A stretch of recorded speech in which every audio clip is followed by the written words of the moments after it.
The force of attraction or repulsion between two charged bodies is directly proportional to the product of the quantity of charges and inversely proportional to the square of the distance between crests and troughs. In transverse waves, the highest points and the lowest points of the particles of their medium from theme and position. Cycle. One complete vibration of a wave.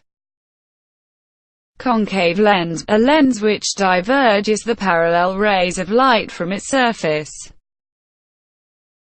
Data managing, to collect information for a special purpose and to store it in a computer in a file form.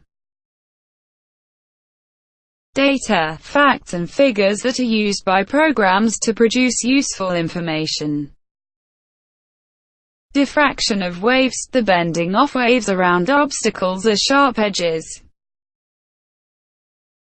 Digital electronics, the branch of electronics which processes the data in the form of digits. Digital quantities, the quantities which change in non-continuous steps.